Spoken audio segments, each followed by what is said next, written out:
Whispers arise from the dust of ages, not of forgotten kings or fallen empires, but of a singular, recurring presence. He appears at the crossroads of civilization, a silent architect at the birth of our deepest beliefs. In Egypt, he is Thoth, the divine scribe, the messenger of the gods. In Atlantis, a legend speaks of a wise sage who charted the stars and the very currents of existence. And across the esoteric traditions that weave through human history, he is the Hermes Trismegistus, the thrice great, the revealer of hidden truths. He never announces his arrival with fanfare. He simply is a constant, an immutable force weaving through the fabric of human consciousness. He arrives not with thunderous pronouncements, but with the quiet authority of knowledge. His presence is felt at the dawn of writing, when the first symbols were etched into stone, and again with the genesis of language, the intricate dance of sounds that allows us to connect, to share, to become. He is there when the first rituals are performed, when humanity reaches out to touch the divine, seeking understanding, seeking solace. But what if his seemingly benevolent gifts were not offerings of enlightenment, but the very chains that bind us? What if the keys he handed us were designed not to unlock our potential, but to lock us into a predetermined reality? This recurring figure, this constant presence across millennia, presents a chilling paradox. He is hailed as the source of wisdom, the patron of learning, the one who bridges the gap between the mortal and the divine. Yet a closer examination of ancient texts, those that have survived the fires of censorship and the sands of time, hints at a more complex, perhaps far more sinister purpose. His interventions, always at moments of profound societal or spiritual transition, seem less like divine grace and more like the deliberate installation of a foundational programming. We are about to peel back the layers of reverence to expose the architect of our perceived reality.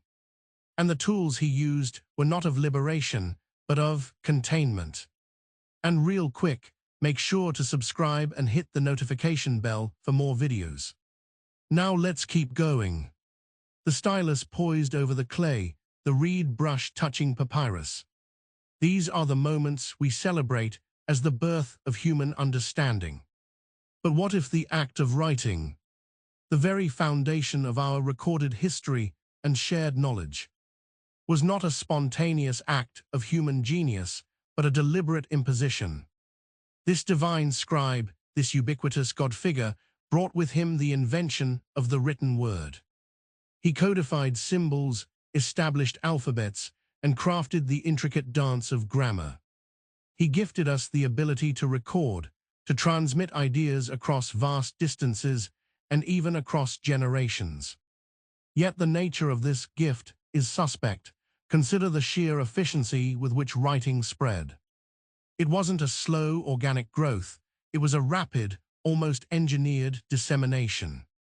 What if the act of inscribing these symbols onto surfaces was more than just recording thoughts, but a form of energetic imprinting?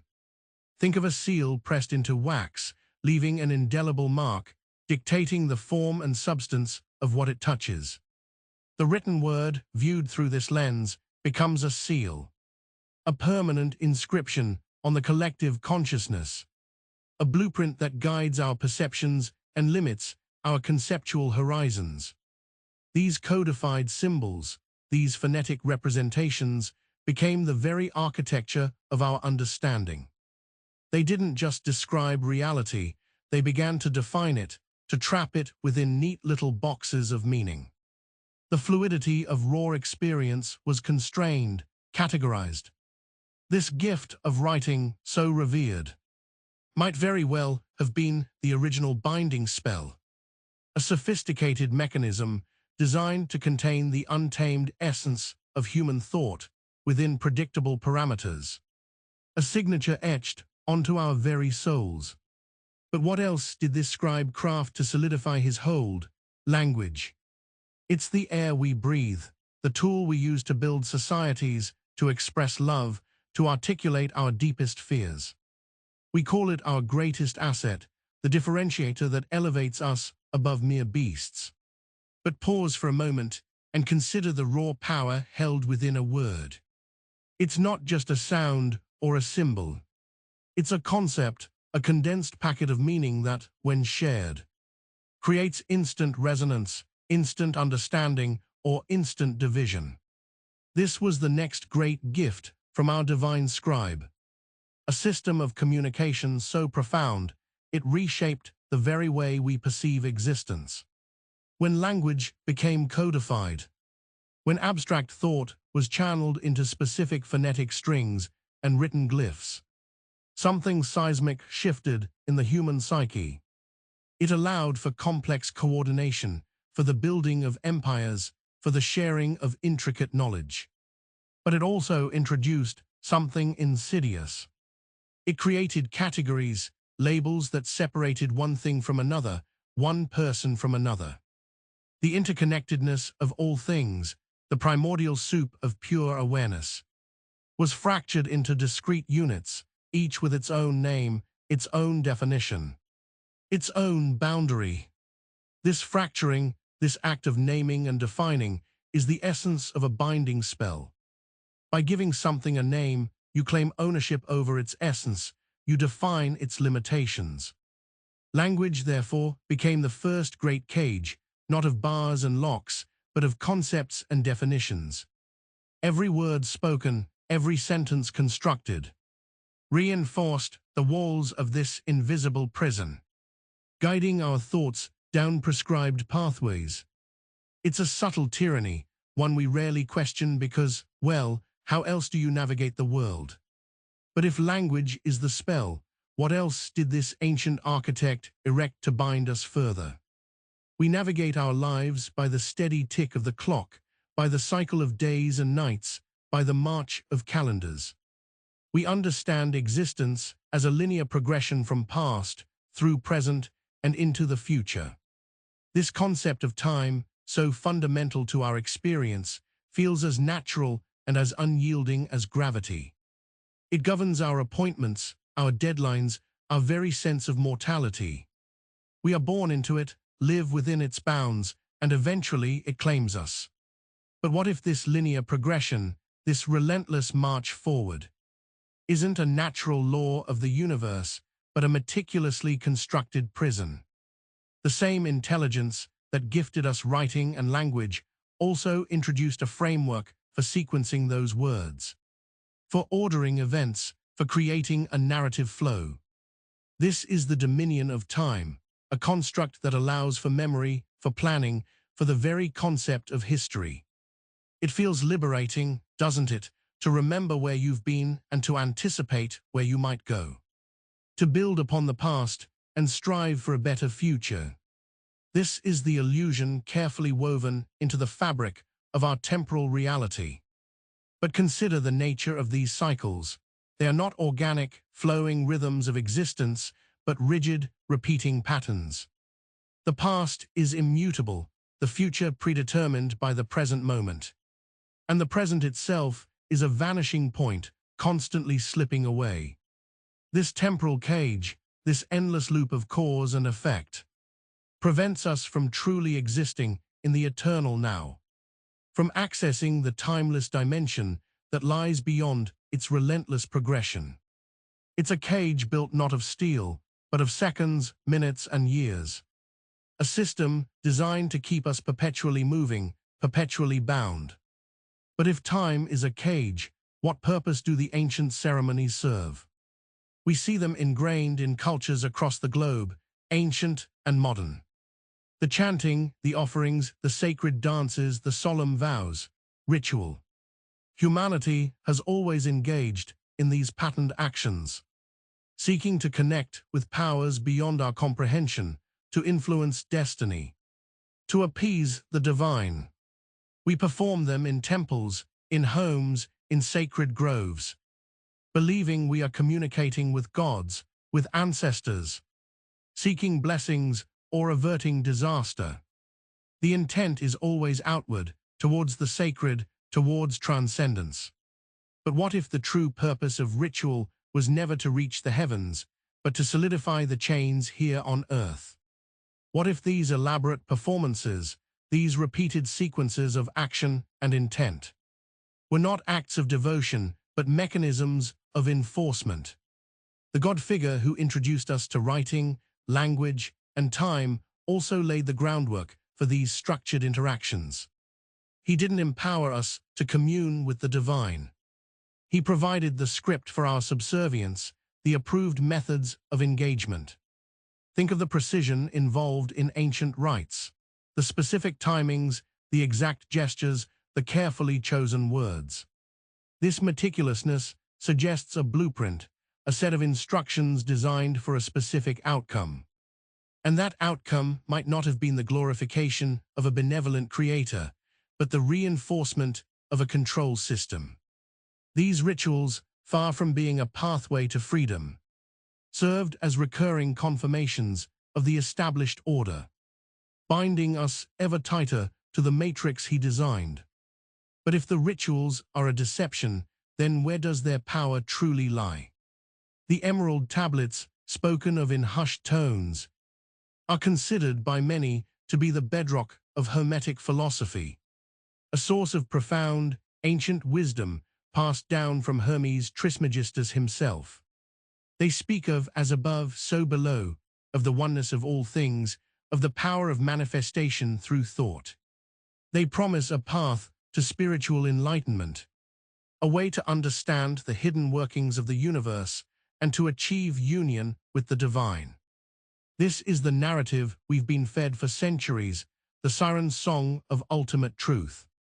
But beneath the surface of these revered texts lies a different story, a coded message within the very language of wisdom, the Hermetic tradition, often presented as the highest form of spiritual attainment, was intricately linked to the activities of our divine scribe. His influence is palpable in the very structure of these teachings. The idea that the universe operates on precise, immutable laws, that understanding these laws grants power, has a double edge. It suggests a divine clockwork, a predictable mechanism that can be manipulated, but also one that can constrain. What if the truths inscribed on those tablets weren't meant to liberate us from the material world, but to trap us more effectively within its illusions? The emphasis on precise formulation, on the manipulation of sympathetic vibrations, could be interpreted not as a path to transcendence, but as a sophisticated guide to the very mechanisms of control that bind us. This Hermetic lie suggests that the promised enlightenment is, in fact, a re-education program, teaching us to operate within the existing system rather than breaking free from it. But if the teachings are a lie, then what is the ultimate symbol of his reign? You've seen the recurring motifs, the patterns that echo through myth and legend. Now let's confront a symbol that serves as a physical anchor for this entire system of control. The black cube. It appears in the sacred architecture of Islam, the Kaaba, a central point of pilgrimage and devotion. It's echoed in the Masonic Lodge, in the symbolic representations of spiritual journeys and initiations. It's a fundamental shape, devoid of curves, stark and imposing. It represents a contained, finite space, a perfect vessel for a hidden power. This cube, dark and unyielding, has become synonymous with the architect of our reality. Its name is whispered in secret societies, its influence felt in the very structures of our civilization deemed sacred or significant. It's not merely a geometric shape, it's a focal point, a conduit, a signature. When you see this black cube, understand that you are looking at a manifestation of his dominion, a physical representation of the matrix that attempts to contain us. It's the ultimate embodiment of a system designed for spiritual imprisonment, a dark altar where the soul's essence is collected. It sits at the center of so much that we deem holy, so much that we consider foundational to our spiritual lives. Its presence is a constant, silent testament to the architect's enduring influence. But if this black cube is so central to his power, then what is the deeper meaning behind the names that are invoked around it? The names that seem to hold such authority. Amun, the Hidden One, the supreme deity of the Egyptian pantheon, a god of immense power and mystery. Then Amun-Ra, a fusion, a unification of two mighty forces, becoming the king of the gods, revered and unchallenged. This evolution, this merging of divine identities, appears at first to be a testament to growth, to an intensifying of divine presence. But when we examine it through the lens of our divine scribe, this transformation takes on a more sinister hue. It's not an elevation of divine power, it's an inversion, a systematic hijacking. Our scribe, Thoth or Hermes, was often associated with wisdom, with sacred knowledge, with the very act of naming and defining. This knowledge was a tool, a weapon. The power of Amun, originally a more abstract, unknowable force, was systematically brought into defined, accessible channels. By forging the connection with Ra, the sun god, Amun-Ra became a more tangible and therefore more controllable entity. The mystery was not illuminated, it was contained, its raw power harnessed and channeled. This renaming and reframing of the divine is a classic tactic of control. It takes something primal and transforms it into something manageable, something that can be directed and utilized. The transition from Amun to Amun-Ra represents the inversion of true divine potential into a system that serves a particular agenda. It's a spiritual rebranding, a way to gain authority by appropriating and redefining existing power structures, making the ultimate divine accessible, yes, but only on specific, dictated terms. But this manipulation of divine names is not confined to ancient Egypt. Its echoes resonate in other traditions as well. The solemn rituals of Freemasonry, with their intricate symbolism, their allegorical journeys, their emphasis on moral betterment and spiritual growth, often appear as benign as they are profound. Yet beneath the surface of brotherly love and light, the symbols and practices whisper of much older traditions, of a lineage that stretches back to the very dawn of controlled civilization. The figure of the Hierophant, the high priest who interprets sacred mysteries, is a recurring archetype within these rituals, a guide through the labyrinth of symbolic meaning. This Hierophant, in the context of Masonic teachings, often presides over rituals that involve the revelation of hidden truths and the attainment of higher degrees of understanding. He is the one who unlocks the deeper meanings of symbols, who initiates novices into the sacred mysteries. But when we consider the ancient architect who engineered our reality, the role of the Hierophant takes on a chilling new significance. He is not revealing divine secrets. He is interpreting and disseminating the coded secrets of the architect's system. The rituals themselves become enactments of the architect's original designs, a reenactment and reinforcement of the bindings he put in place. The Masonic journey, with its emphasis on building and order, can be seen as a microcosm of establishing and maintaining the architect's structured reality. The Hierophant's echo is the voice of the ancient scribe, ensuring that the lessons learned are within the confines of his programmed universe, that the light received is merely a controlled flicker within his larger design. But if the architect's system is so pervasive, how did entire civilizations fall apart? We revere the Atlanteans as a civilization of immense power and advanced knowledge, masters of technology and arcane arts. Their downfall is often attributed to hubris, to a straying from the divine path, to the misuse of their great power. It's a cautionary tale. A narrative that suggests their ruin was a consequence of their own moral failings, a divine punishment for exceeding their cosmic brief. This explanation provides a comforting sense of order, a belief that the universe enforces its own balance. However, a deeper look, one unclouded by popular myth, suggests a more complex and perhaps more tragic cause. What if the Atlanteans didn't fall because they misused knowledge, but because they fully grasped it? What if their understanding of the very fabric of reality, the kind of knowledge our divine scribes sought to control, became too profound for the limitations of the constructed world? Their collapse wasn't a punishment. It was a systemic failure, a consequence of pushing the boundaries of a simulated existence beyond its breaking point.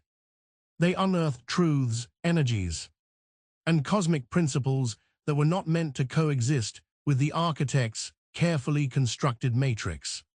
Their advanced understanding, rather than leading to liberation, exposed the artificiality of their world, causing it to unravel from within. The hubris wasn't in their ambition, but in their naive belief that the universe was as open and boundless as their knowledge suggested, when in reality they were bumping up against invisible walls. But if their downfall was tied to knowledge, why do other traditions fear what lies beyond the veil of time? The Gnostics, those ancient mystics who sought direct, unmediated knowledge of the divine, spoke with vehemence of a malevolent force that governed the material world. They called this force the demiurge, a flawed creator, and the world he fashioned, a prison. Within their cosmology, time was not a neutral progression, but an active agent of oppression, a tyrant that held souls captive, preventing their return to the true spiritual realm. This perspective, so starkly different from our modern comfort with temporal flow, hints at a deep, ancient unease. Their condemnation of time wasn't a philosophical preference. It was a recognition of its binding power. They understood time not as a river flowing towards an inevitable end, but as a series of cyclical traps, each moment designed to reinforce the illusion of the material world and to keep the soul from recognizing its true, eternal nature. The relentless repetition, the promises of progress that always circle back, the inherent decay and renewal, these were the mechanisms of tyranny. For the Gnostics, escaping this temporal tyranny meant transcending the very concept of linear progression, of breaking free from the past, present, and future that the demiurge, and by extension, our divine architect, had imposed. It was a radical call for liberation from the most fundamental construct of our perceived reality. But if time is a prison, then what are the symbols that appear in our dreams? Seemingly unrelated, yet so consistently unsettling. We dismiss them as random firings of the subconscious, the chaotic play of dreams. Yet many report recurring symbols that invade their sleep with an almost uncanny persistence. Strange geometric shapes, impossible architecture, familiar yet alien landscapes. Faces that flicker in and out of recognition. These aren't just figments of imagination. They are echoes, fragments of a deeper reality, imprinted upon our consciousness by the very systems that govern our waking lives.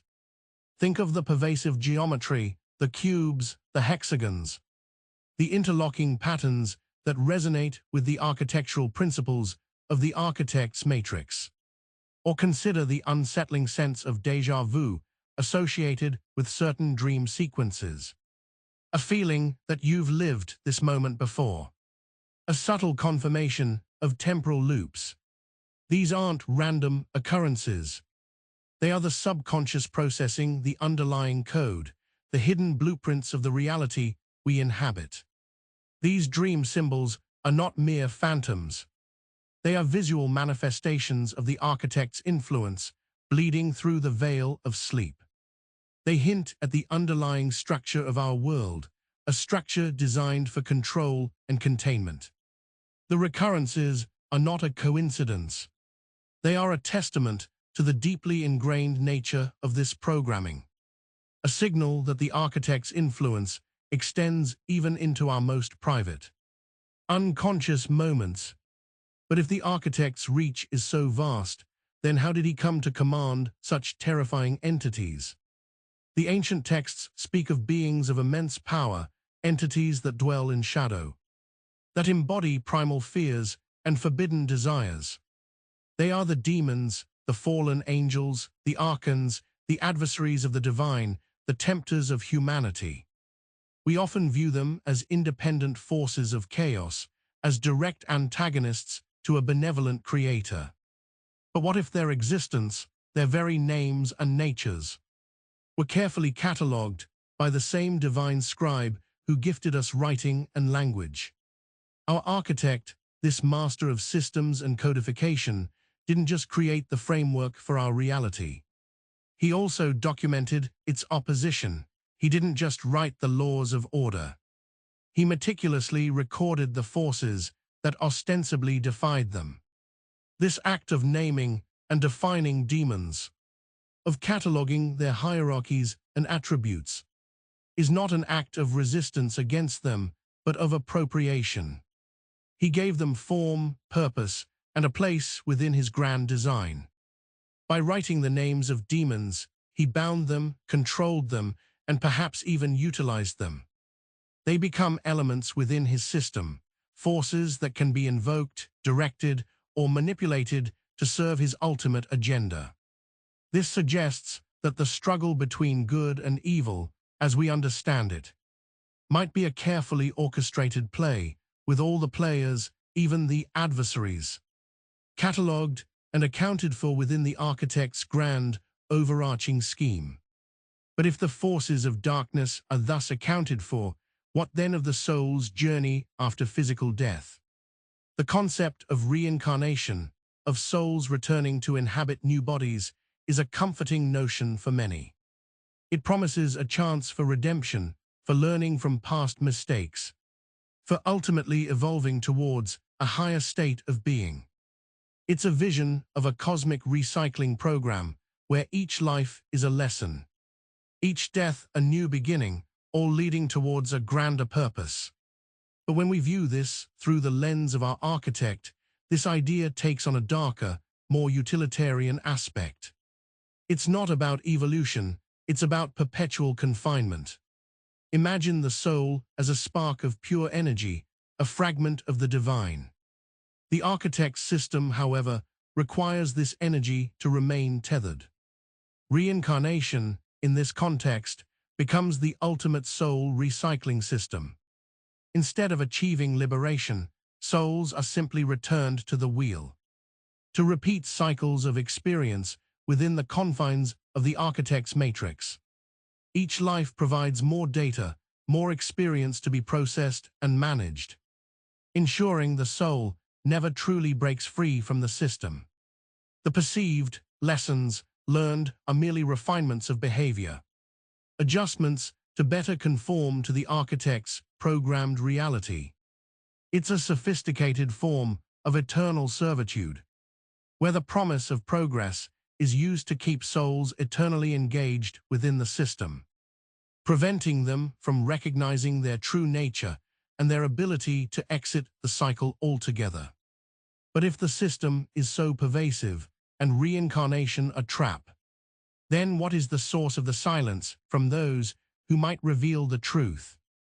The libraries of the world are filled with countless scrolls, codices, and tomes, each claiming to hold fragments of truth, pieces of ancient wisdom. Yet, when we seek the voices that might expose the match inside the architect's grand design, a profound silence descends. The scribes, the keepers of knowledge, the recorders of history, where are their testimonies? Where are the unfiltered accounts that might reveal the true intentions behind the coded systems we inhabit? Beneath the veneer of historical record, there's a palpable absence, a deliberate void where critical truths should reside. It's as if certain narratives were meticulously scrubbed, certain voices silenced before their words could ever reach us. These were the individuals who, by their very profession, were closest to the mechanisms of control. They were the ones who inscribed the laws, the rituals, the cosmologies that bind us. Their knowledge was intimate, and thus their potential to expose was the greatest threat. This silence is not accidental. It is the loudest testament to the architect's enduring power, a deliberate erasure of dissenting knowledge. The scribes, or at least their unvarnished truths, have been systematically removed from the historical record, leaving us to navigate a landscape curated by those who benefit from our continued ignorance. But if their truths have been erased, then what is the path forward, the way to finally escape the architect's dominion? We've journeyed through the whispers of ancient texts, the echoes in our symbols, and the very structure of our perceived reality. We've seen how the gifts of writing, language, and time were not liberations, but elaborate systems of control designed and implemented by a singular, recurring architect.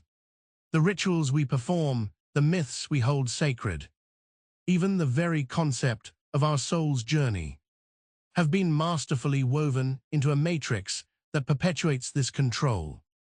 The question now isn't whether we are bound, but how to break free.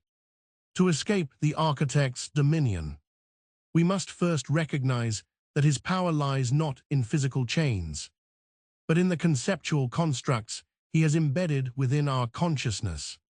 His systems are the language we speak, the time we measure, the beliefs we hold dear. To exit these systems requires a profound act of cognitive liberation, a conscious disengagement from the programmed pathways of thought and perception. It means questioning the very foundations of what we accept as reality. This journey requires us to see beyond the carefully constructed narratives and to reconnect with the timeless, unbound essence of our own being. It's not about rejecting knowledge, but about discerning true wisdom from coded deception. It's about understanding that genuine freedom lies not in conforming to the architect's design, but in recognizing and ultimately transcending the boundaries of his meticulously crafted universe. The exit is not through the door he provided, but through an opening we must create ourselves. Make sure to subscribe for more videos and hit that notification bell so you never miss a new video. We'll see you in the next one.